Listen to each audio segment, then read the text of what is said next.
Takaw talaga dito eh. Akin na. Mainit. Bagong luto kasi yan.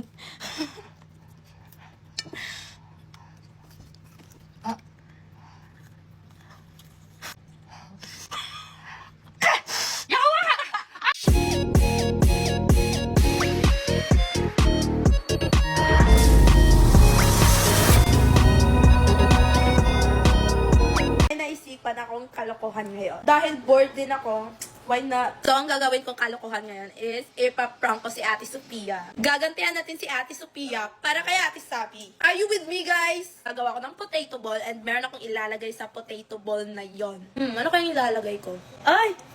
Wasabi! Huwag na natin patagalin, guys, kasi baka bumaba siya dito at malaman niya yung gagawin natin. Ano pang hinihintay natin, gagawin na natin.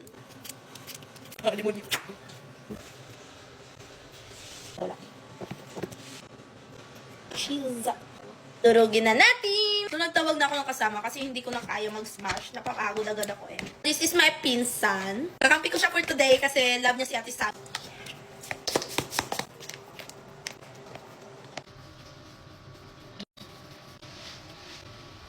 Perfect ball. Wow, ano yung ginagawa nyo? Gumagawa- balls? Gumagawa kami kasi favorite ni Ate Sabi, di ba? Lagyan mo na madaming cheese. Lagyan mo na madaming cheese yun. Okay. So, lahat yung may cheese. O, lalagyan na natin. Lalagyan natin siya. Perfect. So, lahat yung nagawa ko. And ito yung may wasabi. Ilalagay natin siya dito sa taas para malaman natin kung saan yung may wasabi. Let's go. Ibibigay na natin sa kanya. Uy! Give me! Patikim na! Mamaya na, si Ate Sabi muna. Hula-hula na dito ka na. Ang takaw naman ito. Dahil gusto mong tumikim una, okay, papatikim ko to sa'yo. Takaw talaga dito eh. Akin na! Mainit. Bagong luto kasi yan.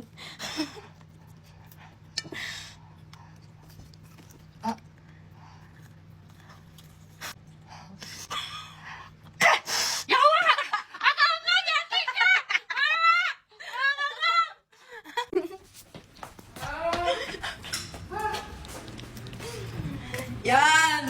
Para sa inyo to, guys. Akala ko kakakampi kita! Ba't kakakampi ka na kay Sabi?